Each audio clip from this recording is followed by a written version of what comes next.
Hong Kong Attitude want to showcase what they can do, what they're capable of, and prep for future or next year. I mean, listen, they've had a lot of close games in this group stage alone. They nearly took down Cloud9 the first time, as you mentioned. They had 2 pretty decent early games against G2. And now here we are, both teams' final game at this year's Worlds. And it seems like from the bans already, it feels more like a serious game. The Yuumi taken away. Cloud9 do not want to deal with that one once again. The Renekton and the Tristana, Hong Kong Attitude's first 2 bans. The Akali will be the final one, taking something away from Niski. So nothing too out of the ordinary just yet. Looking at some of the champions that are up and available. Thinking about the Xayah is up, but with the Rakan taken off the board, that's likely going to drop down in priority. Taking their time here on this first pick. Maybe just going to be comfort. Obviously, final game on stage. No need to try something too crazy. Can just go for things that have worked for you in the past. Crash, obviously, very comfortable on the Lee Sin, so it will be the first pick lock-in. And Dracos, you were mentioning while we were off camera, imagine you're in Licorice's shoes and you dominate the first week of World's group stage, and then this next week you're put on Kale and Shen early game. You would want to change that with how well he's been able to perform. So I'm looking as well to see if C9 can actually pick very aggressive top and mid lanes, have Blabber play through those lanes, and then even though definitely has the Kai'Sa, just let him scale up throughout the rest of the game. It's going to be hard to be certain until we see the lock in there, but it will be a very powerful bot lane for the side of C9. We'll see if Licorice gets his choice of powerhouse champions there on the top side of the map for now. HKA need to respond. Will they just try to match on bot lane? Xayah, of course, is still up and available. Could also try to go for some mages themselves. Pretty much their kind of pick of the litter of bot lane picks outside of the Tristana. Ooh, we did see some Jinx yesterday from Kobe, and well, I don't think it was the most dominant pick. It was definitely interesting to watch, and they're going to be running it into the Kai'Sa. She does have a bit of a range advantage, and set up with something like a Thresh, she can land those traps pretty easily. But I think that during the laning phase, you have to be very careful when playing up against the likes of a Nautilus especially. Yeah, I think if they end up locking in this Thresh, it will give the Jinx a little bit more safety. My personal opinion is that Xayah is the best AD carry to play against Cloud9, because when they win, it is by just mauling the AD carry of the other team in full dive team fights, and Xayah is good against that. Jinx, not so much. Of course, if it gets snowballing, maybe we can see the raw power of Jinx present itself, but difficult for Unified. Opting for comfort over what is considered meta power, and the Echo now coming in. Obviously, this could go in either mid or jungle, but this is something that was really, really popular in solo queue. And when Cloud9 first subbed Blabber in, I thought it was to either play the Echo or the Nidalee, because it's the 2 champions that he had been playing to most success and most in EUS solo queue. So we haven't seen many people play this. We saw it 4 times on the first day of Worlds play, and it has been completely absent since then. But I think this will be Blabber trying to show up on Jungle Echo. And regardless of where it goes, if you want to dive the AD carry, as you mentioned, Jack, Echo is a perfect champion to do so as we approach the mid game. But for now, Cloud9 now focusing their bans on the top side of the map. Once again, trying to secure something comfortable for Licorice, taking the GP away from 3Z after pretty monster early game up against Griffin earlier in the day. So Cloud9 just taking away some of the safe blind pickable top laners. It looks like that they do want to try and give Licorice some kind of a counter pick. Hong Kong Attitude right now have a relatively safe and open draft, but given their options, some of the only... I think they want to avoid picks like a Syndra, especially given that the Echo could potentially go into the mid lane, but also Echo is a very good pick into that. And you can see the Hong Kong Attitude are also banning away some of the comforts the Cloud9 often default to in the form of Irelia and the Qiyana. Now they have the pick. Who are they actually going to save this last pick, counter pick? Will they reveal where the Echo is going to go? Currently, expectation is jungle. Obviously, a lot can change depending on what the enemy team locks. And a Jax now can technically jungle. Jungle Jax hasn't really been hit super hard, but I expect it to go into Licorice on the top side of the map, and that is a spicy pick. Malphite top is what I want to now see.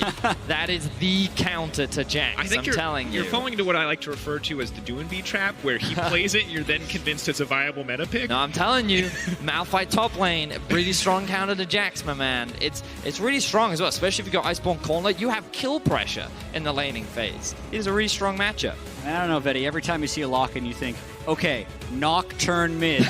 Be good here. It wouldn't be good here, by the way. But against the Rise, I mean, it would be a great mid laner. I mean, it could be, maybe. But we won't dive into that. We won't dive into that. Something you brought up, Jet, yesterday was how, with Vizicsacsi doing so well on champions like the Cho'Gath, it may increase the popularity of the pick. I, however, think Cho'Gath is not a good matchup into Jax whatsoever, because I think that it is very difficult to stop Jax from literally just hitting you and clonking you with his lamp for as long as he wants. So I'm not a massive fan of the pick, and I think the Hong Kong Attitude are going to have to find some big advantages in either mid or bot side of the map if they want to come out on top. Oh, and I like that. If you got to go out with style. Looks like Niski is going to take the Yasuo into the mid lane. Jax on the top side, Blabber with the Echo in the jungle. This is an explosive composition from the side of Cloud9. It feels like Hong Kong Attitude just have to survive this one in the early to mid game. Well, the tricky thing is, if you get late game Yasuo, Kai'Sa, Jax, that's also a pretty strong split pushing composition. So I think it'll be potentially an explosive game, and we're also going to get to see our first group stage of I think the top Jax and the Jungle Echo. So C9's draft looks very much of what I would normally see in my solo queue draft, where you're like, okay, you have some AP damage, you have some AD damage, but then you have the two solo laners like, pick me this champ, I will win lane and win game. And you're just like, okay. And your duo bot lane is like, we should probably pick something safe and standard to make sure that if something goes wrong, we can be in insurance. And while I think that it definitely can work, this game is very much about the two solo laners for Cloud9. I mean, it's very volatile. Behind Yasuo is not a useful champion, but when, at the end of the day, Cloud9 want to go out, they want to go out in style, and you got to respect it. And of course, for Hong Kong Attitude, need to find that win. Do not want to be another team to end winless.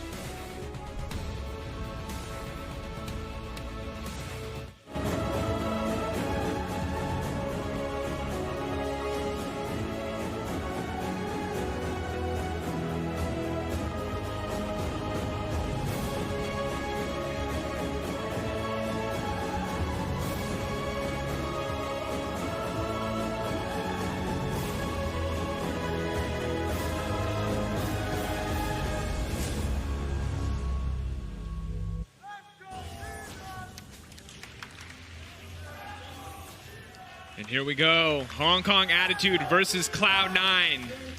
The last time we will see both of these teams on the world stage, pride on the line for both of these lineups. And no matter who you're here to cheer for today, never hurts to give it a little bit of love. So, lineups playing. Before we dive into the game, Jack, very quickly, something that, from the perspective of many fans, will be very important is pick'ems.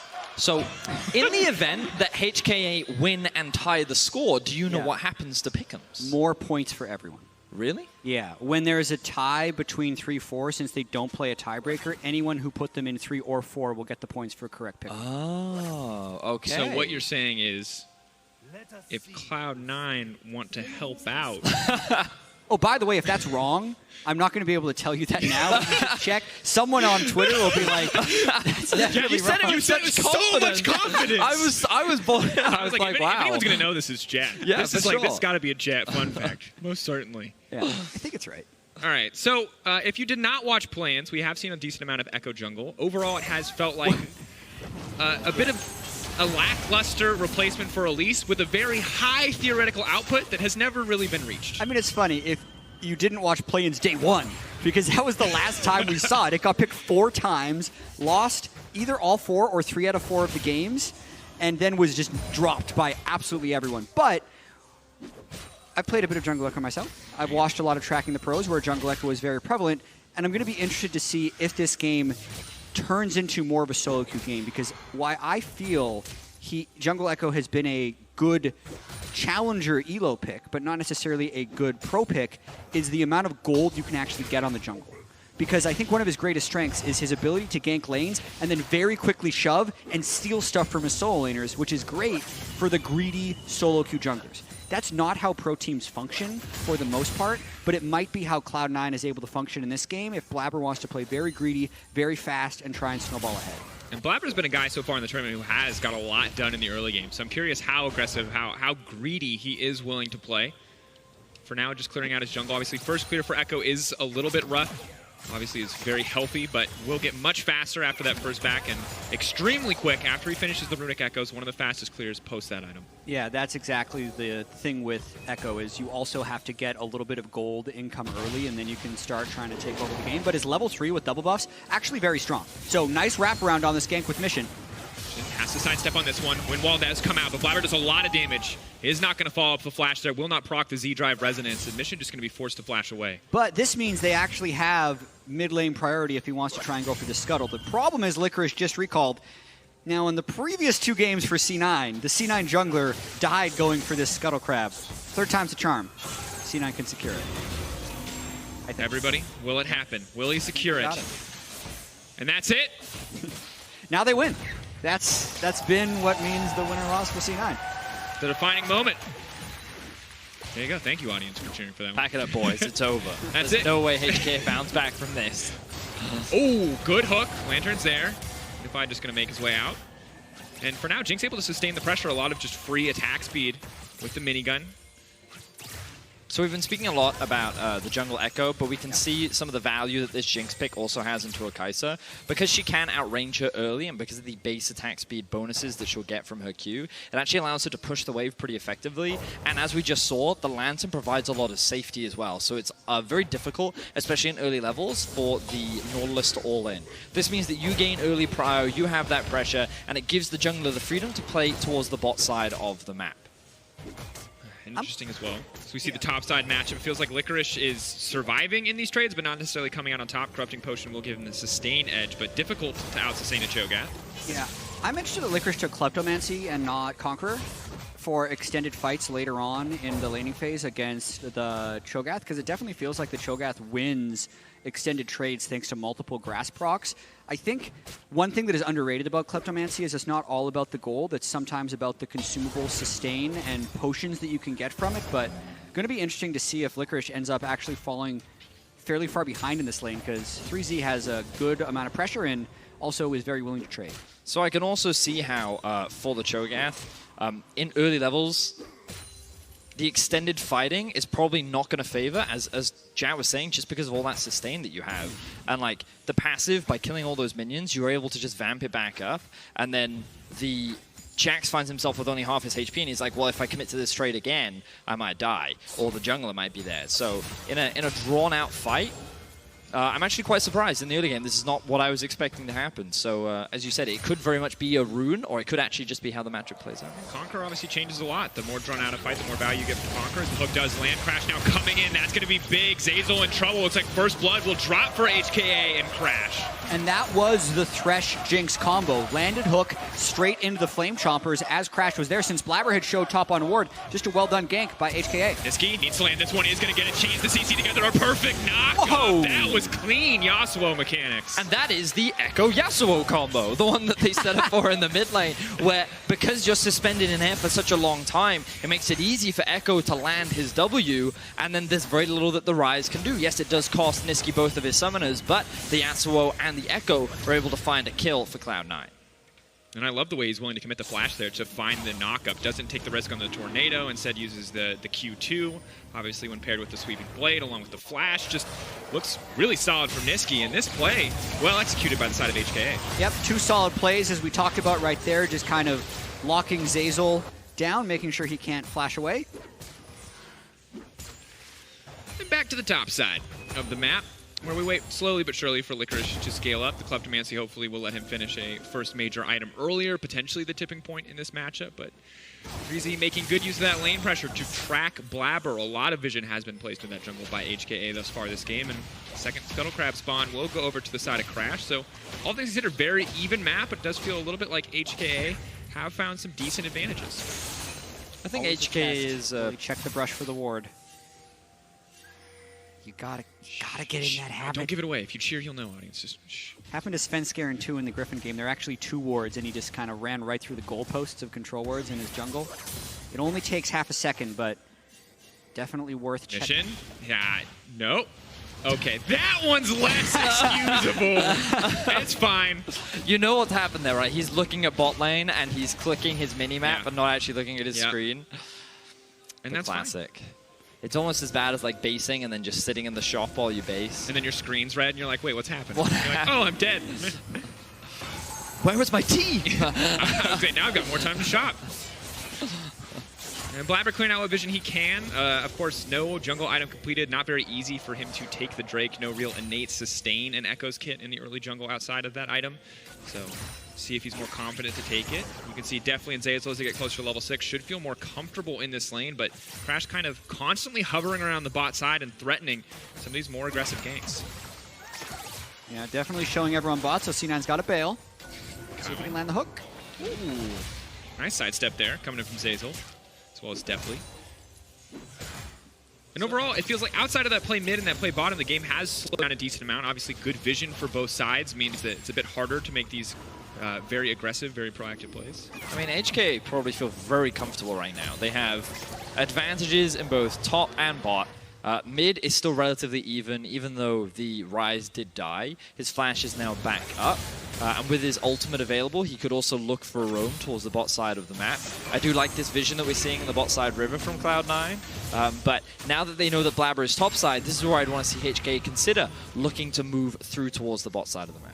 Yeah, I'm looking at the gold, though, and I can see that what C9 is setting up for. Blabber is the highest gold on C9 and also just completed his Runic Echoes, right even with Niski. So he's kind of prioritizing topside rather than trying to make something happen bottom, right? They got controller vision in the Infernal Drake, and then instead of staying down there like you'd see most other pro junglers do, he just full cleared up all the way from his blue side to his red side jungle base to get items, and now he's coming bot to hopefully find a fight.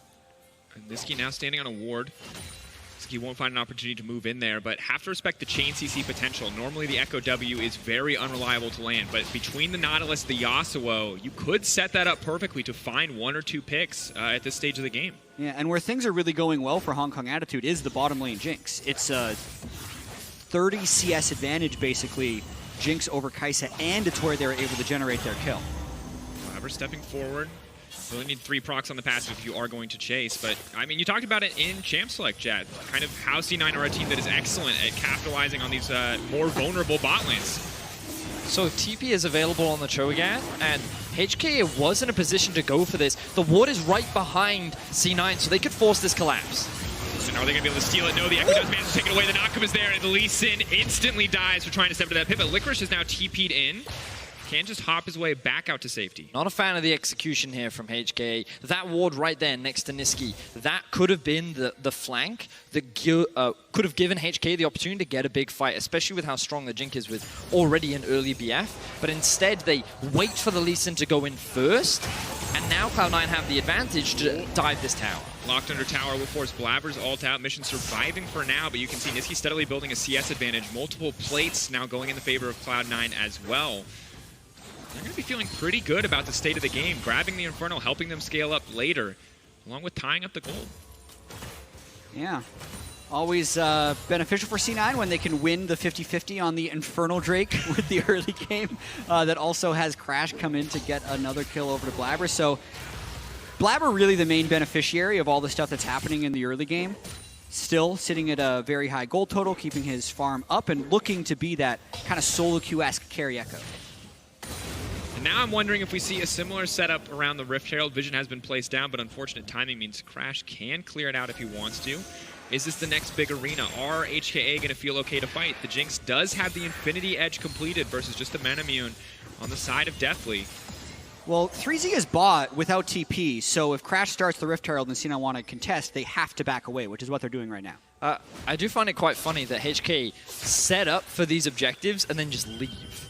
We saw it on the Drake where they had all this vision and then they like, nope, I'm going to go clear my jungle camps. And then HK did exactly the same thing at this Rift Herald where they set up all this vision, allow C9 to walk in, clear it out, and you notice how C9 is staying in the river. So when HK tried to contest, they get collapsed on.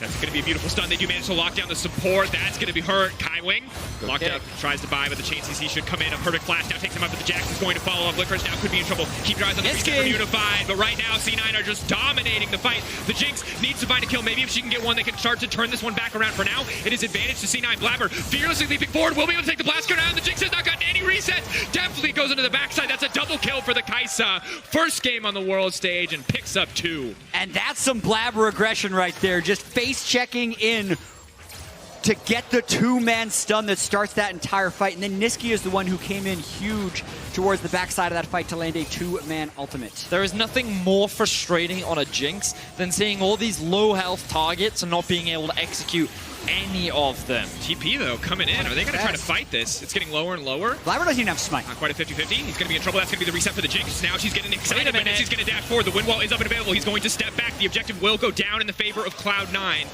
They've gotten the Herald. Nisqy now needs to run. There's no wind wall. This Yasuo is dead in the water. They just have to walk him down. The flash forward. Nisqy now back to the creep wave. Will not make it out. So C9 do walk away with the Rift Herald. They found a bunch of kills, but they couldn't quite escape with all of their members as the Jinx was able to pick up, at the very least, a kill alongside his teammates. We were talking about this, how HKA conceded all of their vision in the river, and then they tried to face check where C9 were primed and ready. So HKA kind of get caught off guard. They end up getting split up, and you can see how a beautiful ultimate from Nisqy allows C9 to split up the side of HKA. Yeah, gotta credit Zeyzal for getting the Nautilus R that allowed the suspension to kick in from Nisqy. And then really just tight fight down the end, definitely kind of dodging through both Unified and Kai Wing to pick up that double kill. And even though he ended up being down 40 CS in the early game, that double kill will definitely help speed up his items. And you have to feel for the Jinx. It's going to be really hard to play out these fights because every single champion on the enemy team outside of the Nautilus is incredibly mobile in fights. It's going to be hard to lock a single member down in the face of a wind wall, in the face of the reset from the Echo, the counter-strike from the Jax, the mobility from the Kai'Sa. So Unified, a lot of pressure on his shoulders to find a way to make it work. It's definitely going to be tough. Herald now, channeled mid. Plates, of course, already down, so C9 just looking to break open mid lane tower. Going to be important for a comp that could, in theory, 1-3-1. C9 wanted to go for it. Yeah, focus on the mid lane. Just trying to get this mid lane turret down, kind of break the map a little bit open, since the game is still very close. Fishing for the avenues back into the fight. HKA just grouping mid, just responding to C9's aggression. Will just give up the mid lane tier 1 tower. Neither team with a massive gold lead quite yet, and 2 turret plates to 3, not necessarily the explosive early game we might have expected. Well, I feel as though there weren't a huge number of opportunities. HKA could have tried to force more plays towards the bot side of the map. However, one of the issues that they had was that Nisqy maintained control because of that early kill, forcing Mission to play more defensively. So this game has become a little bit more about scaling, and that's where I feel C9 are much more comfortable because, as we said, it's all about the 2 solo laners. And if you look at them, Trinity Force is nearing completion, Nisqy now has his static Shiv, and this split push composition that C9 has is only going to get stronger, which makes it harder for HKA to be able to deal with the side lanes. And of course, if you're Blabber, you have to be feeling good because you're talking about those first item completions, and he's well on his way to the second, and he's second in gold as well. But once he finishes that proto belt, mid-game Echo is one of the most difficult champions to fight in the game, hands down. Especially once he has the proto belt, it's so easy for him to get in, to get out. You really never get a chance to pick a fight on your terms if Blabber is playing well.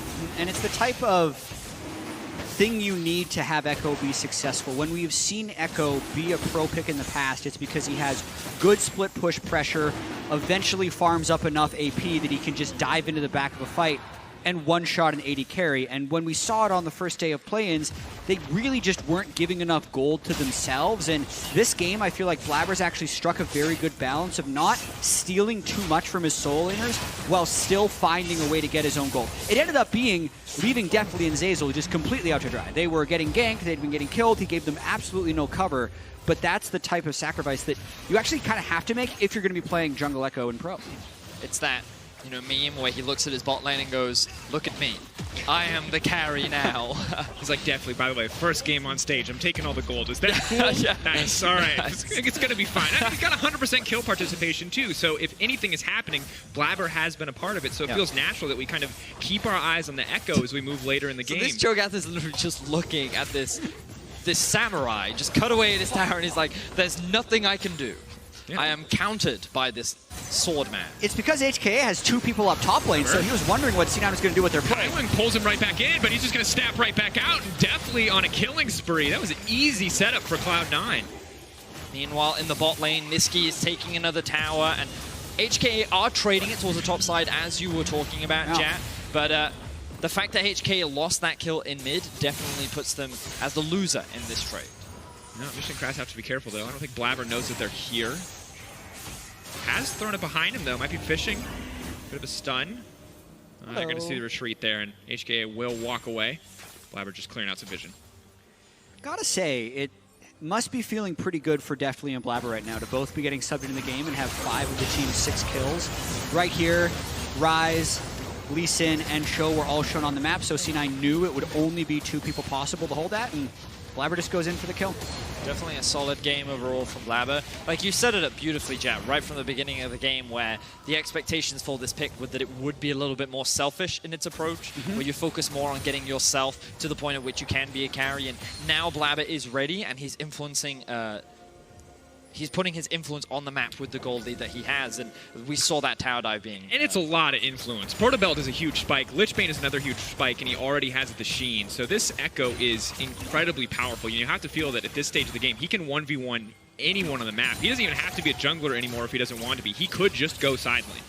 And you want to talk about other item spikes. Trinity Force now done for the Jax as well. Infinity Edge nearing completion for Niski. The only bright side for HKA is that Unified is very close to his second item. And once that is done, then HKA can look to try and force a 5v5 fight, which is the best way for them to come back into the game. And I also have to say that C9's weakness with Blabber hasn't been early. It's been between 15 and 25 minutes. It's where they have looked a little bit lost on the overall map, and it's generally when Svenskeren had been looking better. So this would also be the time where Blabber and C9 with Blabber would want to show a bit of growth in being able to actually take this 2,000 gold advantage and 2 Drakes and turn it into a victory. There's 4 members of Cloud9, or rather HKA on the bottom side, so Cloud9 do just walk up and take this tier 2 top side. They're just going to walk in to contest this inhibitor. Cho'Gath is the only one who's coming back. They can look to dive if they want to. Obviously a difficult target with the stopwatch up and available. Mission now stepping over. Cloud9 will not take the risk. They will pull back because Deftly and Zeyzal are pushing in the mid lane. And 3Z, not enough of a threat to stop them. Blabber just goes right back out. Now the stun is going to come down, will not connect. The knockup is there. Yasuo just going to look to extend it. And the Cho'Gath getting cut down. Knockup coming back though. Crash maybe can look to get out of this one. 3Z continuing to step forward. A bold gambit. The kick does connect. Blabber's already used the ultimate, but the Z-Drive Resonance will zoom him out to safety. Wow. So Cloud9 actually convert that. Oh! Nice snipe there from Unified. If this was an NFL game, we would have been like, that's the greatest catch of all time. Sadly, it's League of Legends. And that was clean from Unified. And that is such a big kill to fly over to Hong Kong Attitude because they want to have these set up team fights with a hyper carry Jinx in the back. That means Jinx will be closer to Bloodthirster, to GA, and it means he's dead for 10 seconds. And remember, it's 200 they have the Cho'Gath to 174 in the farm category. The Jinx is doing incredibly well this game. This is the sole carry of HKA at this moment. And they're shredding through this. Zeyzal's not even there. They don't even have knockup set up for Niski. They have to go right now. Licorice would have to jump in. Blabber is dead. That's going to be it. Hong Kong Attitude getting the Baron right when it feels like C9 have a death grip on the game. They're right back in it. And we talked about how Unified was the win condition, but none of us were expecting him to be the win condition in that capacity. Finding a pick onto the enemy jungler and then converting that into a Baron to close the gold gap and allow HK more time to stall, get the items needed to allow this Jinx to be the big carry and turn the game around for HK. And when we talk about teams like needing a miracle to come back in a game, this might not be a great example of needing a miracle, but that was a miracle. Because any other situation, you weren't going to kill Blabber. He got out of the play. So finding that kill in that moment when your team is already set up to do Baron is incredible for HKA. And then on top of that, they caught Zeyzal on a reset. If Nautilus is there as well at the Baron pit and can just press R on someone, that's easily enough threat to take a team off a 20-minute Baron because 100%. The Yasuo would be able to combo with anything they threw. So really just smart play by HKA to be at that deficit, but understand that that one kill onto Echo could potentially mean so much. This now frees HK up to group in the mid lane if they want to. The Cho'Gath no longer has to worry about being aggressive, can just focus on protecting the Jinx in the fights to come. But Niski Starting to fish for a play. The knockup will not connect. The Jinx is uncontested on the opposite side of the wall, though. She's going to be free hitting on the front line of C9. A lot of strong members. Can they find it? Unify continuing to fight. The Lee Sin now goes in. Niski steadily stepping backwards. Licorice, can he find the flank? Zeyzal is now in trouble. Jinx is getting excited, and for good reason. Niski has to run for the hill. The wind wall. Is it going to save him? He's ticking. He's burning. He's not going to drop in the end. HKA take the fight. That was a big team fight win for HKA, and C9 just looked very disorganized. Licorice was trying to recall teleport. Wasn't actually in base by the time he started channeling this teleport, so he never bought with his 1,700 gold before that fight. HKA also won it in the process and now can push through with this Baron. And you spoke about how between the 15 and 25 minute mark is where Blabber often struggles and C9 often struggles with him in the roster. And we see it here. Cloud9 trying to force this fight when they just don't need to. You just have to wait the Baron out. Avoid 5v5 fights against this HKA roster because that is exactly what they want. We've been talking about this whole game about Unified is the win condition for HKA, and as you identified in the fight, Dracos, he was just sitting back behind the wall, free hitting whoever he wanted. Like, there is no threat onto Unified right now, and there is nothing he needs to be worried about. Yeah, and Blabber ends up being focused, can't all back out of the fight, and since they didn't have the initiation on a squishy member, and instead they had to go through this big Cho'Gath, they just can't win a front-to-back team fight, especially when their Jax isn't in the fight. And of course, you always have to give C9 the credit. If they do find an Echo Stun onto the Jinx, she'll probably get one shot. There's a lot of damage, there's a lot of good follow-up on the C9 lineup, but if you miss that shot, if you go in and you take that risk and you fail to kill the Jinx, your entire team is probably going to get wiped. So a lot of pressure now on C9 to play incredibly clean throughout the rest of the game. The bright side for C9 is that the Baron will be wearing off in about 10 seconds, but for HKA, the best thing they can do is wait. They just want to wait for the next Baron to spawn. They know that at this point in the game, C9 is not going to try and force a fight, and it's going to take time for C9 to reclaim a lot of the map control that they have lost. In that time, HKA should be setting up and getting ready for the Baron to force another big fight around that objective. Because if they get another 5v5, HKA can make the comeback a reality and turn this into a big win. Yeah, keep in mind, Hong Kong Attitude looking to pick up their first win of the World Championship group stage here. Crash gets the pick. Huge for the LMS representative. Zeyzal going to get taken out. A perfect start to the fight for the Jinx. Jax blocking what he can with the counter-strike. The Licorice still getting poked out here. The red buff. Stop doing much more. The tower will break. That should be the inhibitor as well. HKA barreling down the mid lane. Don't even need the Baron buff. A single pick is more than enough for them to break open the base. I mean, you mentioned it, Dracos. Baron buff, nah. Just group up mid, run it down, right? Just Glory Cho'Gath. What more could you need? They find a successful pick onto Zeyzal and they convert it into an inhibitor. They have top pushing, they have bot pushing. You can see pings coming down and they have the right set on another inhibitor.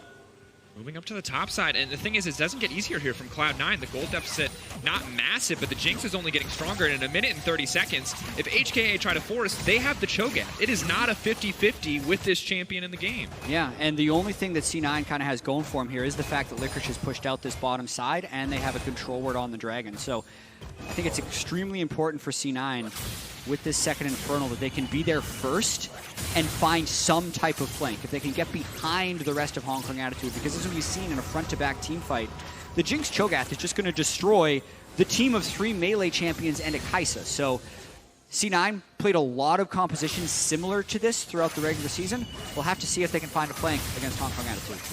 And in theory, they have tools to mitigate what the Jinx wants to do. They have the wind wall, they have the counter-strike. Echo has the reset. We said it before, but have to execute, have to find a way to get on top of that champion, and can't afford to lose a single member at the start of the fight and give her all that additional movement speed to just run in and out. So it's like Death Rush. Gonna be the partial setup here for C9, hoping to catch someone from HKA out. Dragon is about to respawn. Baron 26 seconds away. That's an important break as well. C9, they can't afford to give this one away, especially given that the Jinx has now hit 3 items, which means we're probably going to see another fight. And for C9 to be able to, you know, reclaim the advantage that they had initially, they want to try and force a pick now. Whoever poking. Cho isn't there yet. They get forced into a choke, either side, and whether the Echo Stun or the Cho'Gath Rupture connects, it could be a disaster. So it's interesting because Baron's up as well right now. They didn't immediately go for the Drake, but right now it would be set up in front to back. C9 has no flank position, which I think means HKA can just get mid priority. there. Stun potentially from Blabber on the side. No one's going to get locked up. He will get hooked, however. That's going to be big. It's going to force the ult out. At least the Zhonya's for now. The knockup is there. They're looking for Unified on the backside, but he also has a stopwatch of his own. Unified now needs to make it out safety. The melee champion's finally going to look to get on top of the Jinx, but still unhit. That's going to be it. Cloud9 suddenly winning the fight. The orb walking is not enough. The shutdown is there, and Cloud9 just turn it around. Or you just faceplant into 5 and get a clean ace. How did that happen by C9? Blabber was able to tank so much aggro, and that bought time for Licorice and Niski to flank around. Guys, this could be game. Cloud9 are just barreling down the mid lane. They have the creep wave behind them. They just need to make sure that someone is tanking so the creeps do not die. And that's going to be it. I can't believe it. HKA seems set to take the game, but in a monumental team fight, Cloud9 will close out their Worlds run at 2-4. And hopefully it can put a smile on their face. It's a happy game and a happy close. You can see smiles all around for Cloud9. A little bit of happiness after a disappointing Worlds run. Blabber subs back in, also gets his win against Hong Kong Attitude as Sven Skaren did, and for Deftly, he's able to pick up his first win on the world stage. The odds were against Cloud.